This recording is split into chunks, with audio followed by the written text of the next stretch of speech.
त्रिभुवन मालिकेच्या आजच्या भागामध्ये आपण पाहत आहोत की आता इकडे नागेश्वर गिरिजासोबत बोलत असतो आणि खूप कांगावा करत असतो. मुद्दामच तो म्हणत असतो, सुनबाई अजून किती आणि काय काय करणार आहात? तुमचा आमच्यावर विश्वासच का बरं नाहीये? बघा हो बघा चिरंजीव बघा. सुनबाईला कोणत्या भाषेमध्ये आणि कसं समजावून सांगावं ना तेच कळत नाही. ह्या प्रत्येक वेळी आमच्यावर संशय घेतात आणि ह्या सगळ्या गोष्टी करतात. त्यावर गिरिजा म्हणत असते, नाही नाही आबासाहेब, मी तुमच्यावर संशय घेत नव्हते. तेव्हा रुद्र म्हणत असतो, गिरिजा काय चाललंय हे? त्यावर नागेश्वर म्हणत असतो, मी काय म्हणतो चिरंजीव, त्यांचं एकदाच जे काही करायचं आहे ना ते करू देत बरं त्यांना. त्यांना जर मला खरंच पोलिसामध्ये द्यायचं असेल ना तर देऊ देत. मला त्याने काही एक फरक पडत नाही. मी पोलिसामध्ये सुद्धा जाण्यासाठी तयार आहे. त्यावर रुद्र म्हणत असतो, गिरिजा काय झाले? कशाबद्दल आबा एवढे भडकलेत आणि तुम्ही काय केले आता? त्यावर गिरिजा आता मनामध्ये विचार करू लागते, म्हणजे ह्यांचा हा प्लॅन आहे तर ह्यांना आता फक्त आणि फक्त इथे माझ्या आणि रुद्रमध्ये भांडणं लावायची आहेत, बस एवढंच करायचं आहे, याच्या पलीकडे काहीच करायचं नाही आहे. तेव्हा गिरिजा म्हणत असते, अहो रुद्र, मी काय म्हणते ऐकून तरी घ्या. मी फक्त प्रभास काकांकडे गेले होते आणि प्रभास काकांची चौकशी करत होते. आता मला सांगा, त्यांना असं वाटतंय की मी प्रभास काकांना हाताशी धरेल आणि प्रभास काकांना ह्यांच्याबद्दल काहीतरी सांगेल आणि प्रभास काकांसोबत काहीतरी कटकारस्थान करेल किंवा कुठला तरी प्लॅन करेल आणि ह्यांना पोलिसाकडे देईल. आता मला सांगा, प्रभास काका असे जमिनीला खिळलेले आहेत किंवा ते अंथरुणाला आहेत, तर ते माझी कसली आणि कशा पद्धतीने मदत करणार आहे तेच मला समजत नाहीये. रुद्र म्हणत असतो, आबासाहेब काय हे? आणि प्रभास काकांची जर गिरीजा चौकशी करायला जात असतील तर त्यात काय एवढं? हे बघा, तुम्ही दोघांमध्ये जे काही गैरसमज झालेले आहेत, त्यांना असं वाटतंय की मी त्यांच्या विरोधात काहीतरी कटकारस्थान करेल, हे सगळं करेल. आता मला सांगा रुद्र, मी हे सगळं का करेल? त्यावर लगेच आता नागेश्वरचा प्लॅन गिरिजाला समजलेला असतो आणि नागेश्वर कशा पद्धतीने इकडे गिरिजाशी हे सगळं काही बोलत आहे ही गोष्ट तिच्या लक्षात येते. आणि त्यानंतर आता इकडे नागेश्वर म्हणत असतो, पण सुनबाई, मी तुम्हाला एक गोष्ट सांगू का? मला माहिती ना तुम्हाला माझा ह्या सगळ्या गोष्टीचा त्रास होतोच आहे. तुम्ही एकदाच ह्या सगळ्या गोष्टीचा सोक्ष लावा बरं. हे सगळं काही आता इकडे ती बोलत असताना लगेचच आता इकडे रुद्र म्हणत असतो, आबासाहेब बास करा बरं, खूप झाल्या ह्या सगळ्या काही गोष्टी. आता काही जरी झालं ना तरीसुद्धा तुम्ही ह्या सगळ्या गोष्टीचा असा विचार करू नका बरं. गिरिजा आता मनामध्ये विचार करते, नागेश्वर घोरपडे, आता बघा मी काय करते तर. कारण तुम्हाला असं वाटतंय की इकडे तुम्ही मला हरवाल आणि त्याचबरोबर इथे काही जरी झालं ना तरीसुद्धा इथे मी शांत बसणार नाही आहे. आता तुम्हाला ह्या सर्व गोष्टीचं उत्तर मी गनिमी काव्याने कशा पद्धतीने देते हे तुम्हाला पाहायचं आहे ना, तर तीच गोष्ट मी तुम्हाला दाखवणार आहे. काही झालं तरीसुद्धा आता बघा मी ह्या सर्व गोष्टीचं कसं आणि कशा पद्धतीने उत्तर देते हेच तुम्हाला समजेल. आता लगेचच गिरिजा म्हणत असते, हे बघा आबासाहेब, माझा तुमच्याबद्दल गैरसमज होता. माझा तुमच्याबद्दल इथे राग तिरस्कार ह्या सगळ्या गोष्टी होत्या, पण तसं अजिबात नाही आहे. तेव्हा लगेच आता गिरिजा म्हणत असते, आता ह्याचं उत्तर तर मला तुम्हाला द्यावंच लागणार आहे. काही जरी झालं ना तरीसुद्धा ह्याचं उत्तर मी तुम्हाला दिल्याशिवाय शांत बसणार नाही, हे सुद्धा आता इकडे गिरिजा बोलू लागलेली असते. त्याचबरोबर आता दुसऱ्या दिवशी सकाळची वेळ असते आणि दुसऱ्या दिवशी सकाळी मात्र गिरिजाने सगळ्या गावकऱ्यांना बोलवलेलं असतं. आता गावकरी आल्यानंतर सर्वजण इकडे म्हणत असतात, काय हो नागेश्वर घोरपडे साहेब, तुम्ही असं तातडीनं आम्हाला का आणि कशासाठी बोलवलं आहे? नेमकं काय चाललेलं आहे? असं आता इकडे ते बोलत असतात. तेव्हा नागेश्वर म्हणत असतो, नाही नाही सॉरी, मला माफ करा, मी तुम्हाला सकाळी सकाळी का बरं बोलवेल? तेव्हा गावकरी लोक म्हणत असतात, असं काय करताय? सर्व कामधंदे आणि त्या सर्व गोष्टी सोडून आम्ही इथे ताबडतोब आलेलो आहोत. मग हे सगळं काय आहे? तुम्हीच आम्हाला बोलवलं आहे ना, असं सुद्धा आता इकडे ते बोलत असतात. त्याचबरोबर आपण पाहतो की इकडे गिरिजा म्हणत असते, आबासाहेबांनी नाही तर मी तुम्हा सर्वांना बोलवलेलं आहे. खरं तर मला तुम्हा सर्वांशी काहीतरी बोलायचं आहे आणि म्हणूनच मी इथे तुम्हा सर्वांना बोलवलं आहे, असं इकडे गिरिजा बोलत असते. तेव्हा लगेच आता उर्वशी म्हणत असते, हे सगळं काय आहे? आता नवीन डाव काय टाकलेला आहेस तू? त्याचबरोबर आत्तापर्यंत माझ्या दादासाहेबांचा अपमान केला आहेस, तो कमी आहे का? की तू अजून त्यांचा अपमान करायला निघालेली आहेस? ह्या सगळ्या गोष्टी आता इथे ती बोलत असते आणि हे सगळं काही बोलल्यानंतर लगेचच आता गिरिजा म्हणत असते, छे हो, आत्ते सासूबाई, मी अजिबात त्या सगळ्या गोष्टीसाठी अजिबात नाही बोलवलं, कारण माझं कामच तेवढं महत्त्वाचं आहे आणि म्हणूनच मी इथे बोलवलेलं आहे. ह्या सगळ्या गोष्टी मला तुम्हाला सांगायच्या आहेत असं सुद्धा इकडे ती बोलत असते. आणि तेव्हा लगेच आता इकडे नागेश्वर विचार करतो, नेमकं ह्या पोरीच्या मनामध्ये आहे तरी काय, ह्या पोरीनं नेमकं का आणि कशासाठी बोलवलं असेल तेच काही कळत नाही आहे.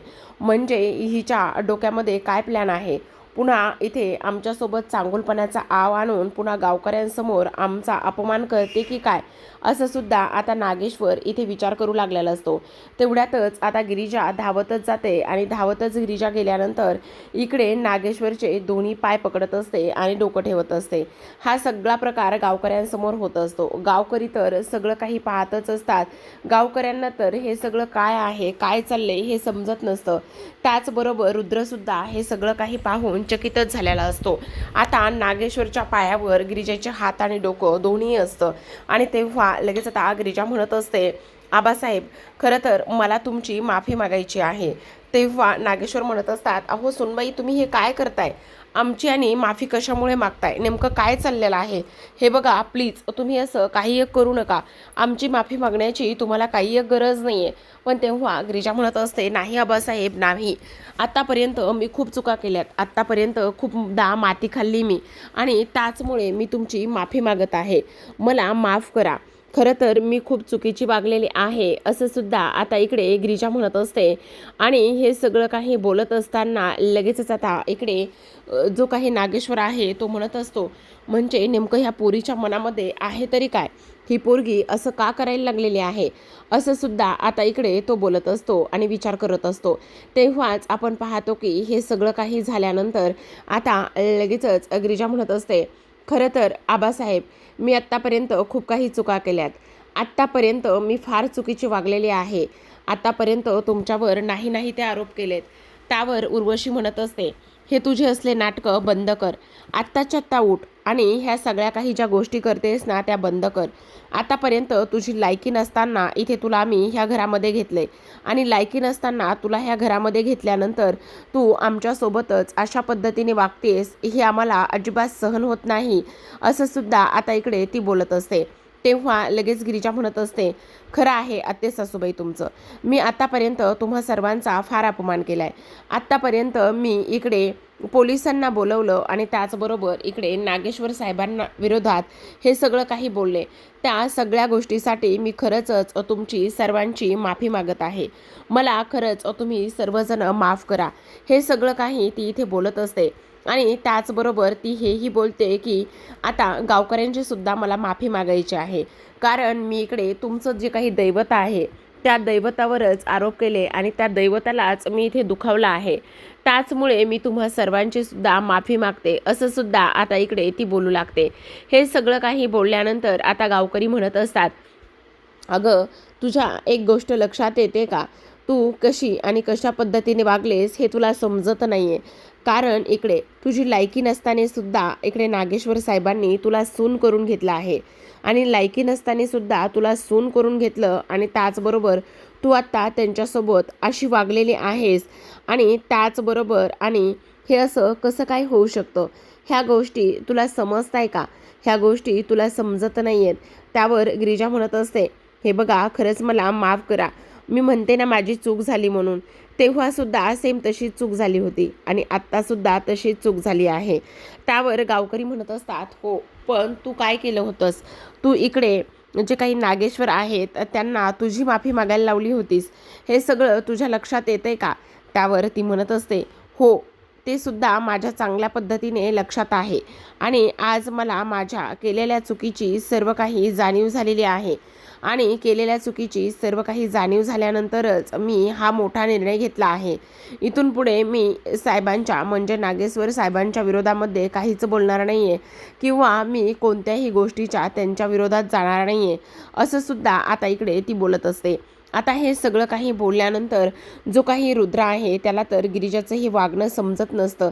आता इकडे वासंती विचार करू लागते, नेमकं हिचं काय चाललंय, ही ह्या सगळ्या गोष्टी का आणि कशामुळे बोलते, काय प्रकार आहे हा सगळा काही, त्याचबरोबर गिरिजाने माघार का घेतलेली असावी. तेव्हा उर्वशी पुढे येते आणि म्हणत असते, तू हे नाटक करतेस किंवा नाटक करत नसशील कशावरून? मला तर असं वाटतंय की तू हे सगळं नाटकच करत आहेस. तेव्हा लगेच आता गिरिजा म्हणत असते, नाही आत्ते सासूबाई, मी खरं तर तुमचीसुद्धा फार जास्त इकडे गुन्हेगार आहे. मी तुमच्यावर सुद्धा फार काही गोष्टी इथे बोलल्या आहे आणि फार चिखलफेक केली आहे. मला त्या सगळ्या गोष्टी माहिती आहेत, असं सुद्धा इकडे आता ती बोलत असते. त्यावर गावकरी आता गिरिजाला म्हणत असतात, हे सगळं तुम्ही मनातून बोलताय का? ह्या सगळ्या गोष्टी तुम्ही खरंच मनापासून बोलताय का? त्यावर गिरिजा म्हणत असते, हो तर मी हे सगळं मनापासून बोलते आणि आज पूर्ण गावकऱ्यांसमोर इथे माफी मागत आहे हात जोडून.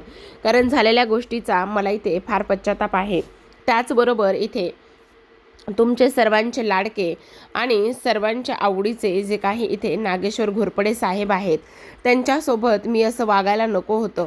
मी त्यांच्यासोबत खूप जास्त चुकीची वागलेली आहे आणि त्या सगळ्या गोष्टीचा मला आज इथे पश्चाताप होत आहे. तेव्हा गावकरी म्हणत असतात, अगं पोरी, तू हे सगळं काही करतेस ते खरं आहे, पण हे किती दिवस आहे? म्हणजे खरंच तू पुन्हा अशी वागणार नाही आहेस ना? त्याचबरोबर दुसऱ्या साडी नेसलेली एक बाई असते आणि ती सुद्धा म्हणत असते बरं का, की अगं बघितलंस ना, तुझी अवकात काय होती? तू किती गरीब घराण्यातली होती. तुझ्या खाण्यापिण्याचे सुद्धा वांदे होते. तरीसुद्धा आमच्या नागेश्वर साहेबांनी इथे तुला आपलं केलं. त्यांच्या मुलासोबत तुझं लग्न लावून दिलं. पण तू कशी वागली आहेस? आणि त्याचबरोबर तुला आता ह्या सगळ्या गोष्टीची जाणीव वगैरे हे सगळं काही होतंय ना? तेव्हा लगेच गिरिजा म्हणत असते, हो, मला त्या सगळ्या गोष्टीची जाणीव आणि ते सगळं काही होतंय आणि त्याचमुळे मी एवढा मोठा आत्ता हा निर्णय घेतलेला आहे, असं सुद्धा इकडे ती बोलते. आता गिरिजाचा अपमान थोडासा गावकरी लोक करत असतात. तेवढ्यातच रुद्र पुढे येतो आणि रुद्र ओरडत असतो आणि म्हणत असतो, एक मिनिट, तुम्ही हे सगळं काय बोलताय? काय कशामुळे बोलताय? आता गिरिजाने सर्वांसमोर माफी मागितलेली आहे ना? मग गिरिजाने सर्वांसमोर माफी मागितली आहे, तर तुम्हाला नेमका प्रॉब्लेम काय आहे?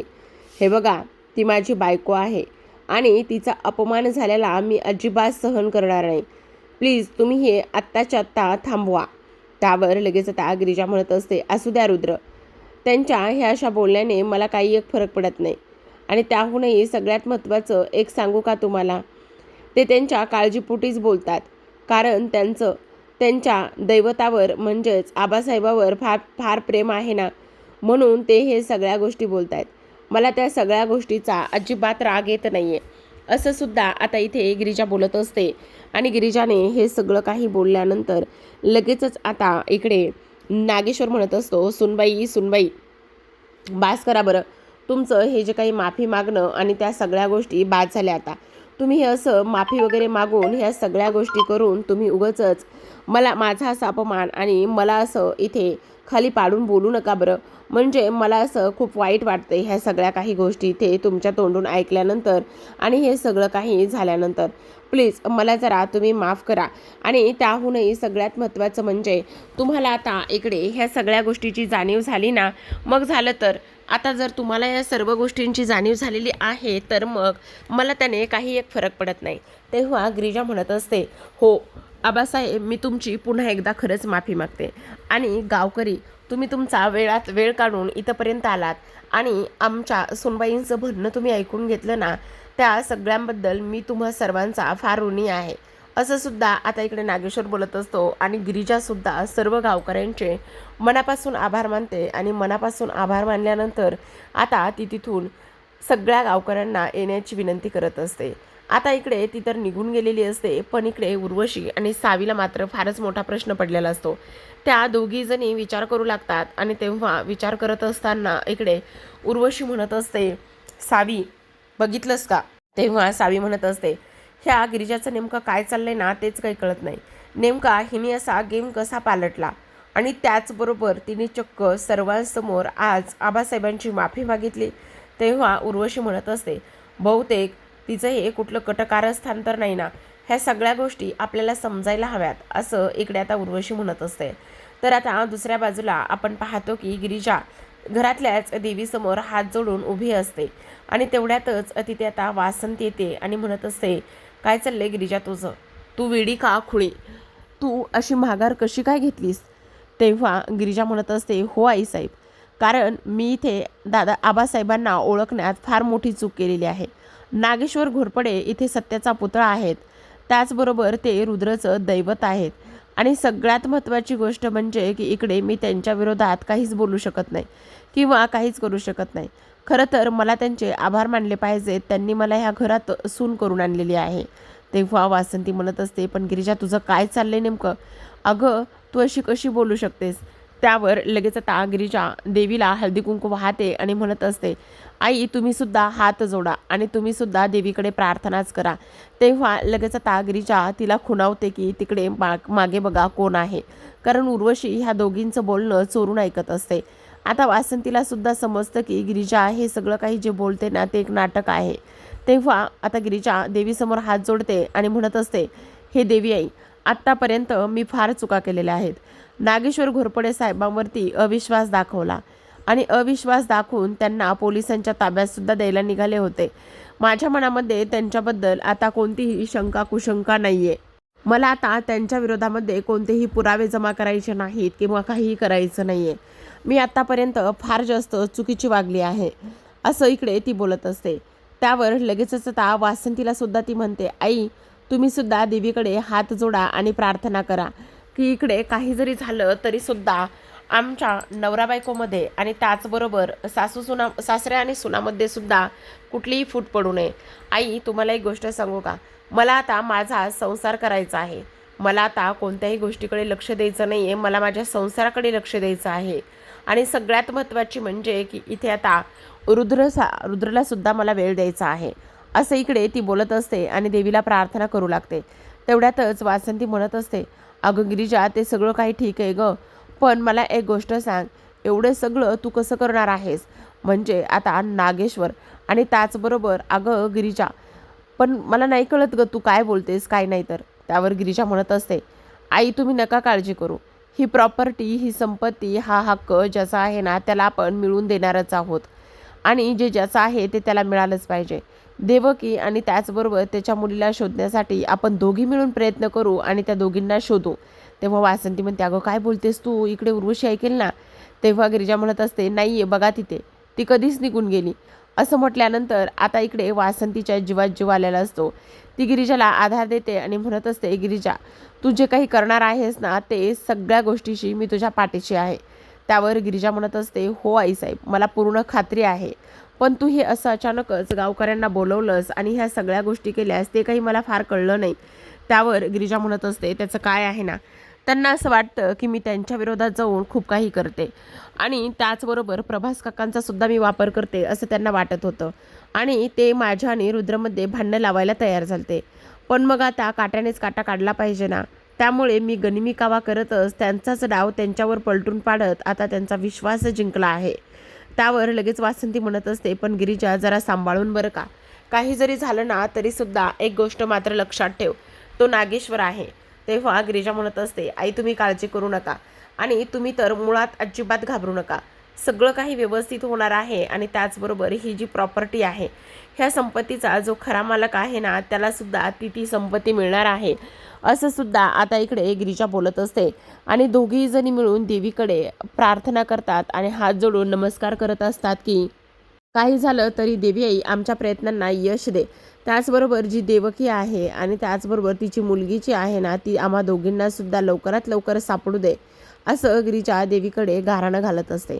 तर आता प्रेक्षकांनो आजच्या भागामध्ये एवढंच. उद्याचा भाग फार इंटरेस्टिंग असणार आहे बरं का, कारण उद्याच्या भागामध्ये आपल्याला असं पाहायला मिळणार आहे की आता इकडे जो रुद्र आहे, रुद्रने फायनली सरतेशेवटी काही नागेश्वर आहे, नागेश्वर घोरपडेवर आवाज उठवलेला असतो, घोरपडेच्या विरोधात जाऊन आवाज उठवलेला असतो. त्याचबरोबर आपण पाहतो की आता इकडे देवकीला शोधण्यासाठी इकडे जी आपली गिरिजा आणि त्याचबरोबर वासंती ह्या दोघींचेही प्रयत्न सुरू असतात आणि त्याचमुळे त्या ग्रामदेवतेच्या मंदिरामध्ये जाऊन पोहोचलेल्या असतात की काही जरी झालं तरी सुद्धा देवकीला शोधायचं. ही गोष्ट ही खबर नागेश्वरला समजलेली असते.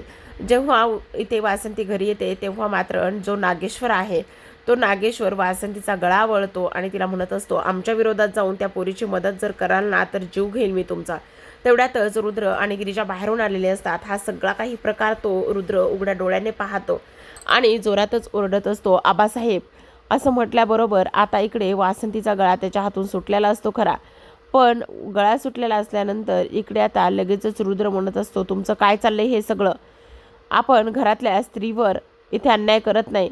मुळात ती माझी आई आहे आणि आईवर हात उचलण्याची तुमची हिंमत कशी झाली, असं स्पष्टपणे तो इथे बोलत असतो.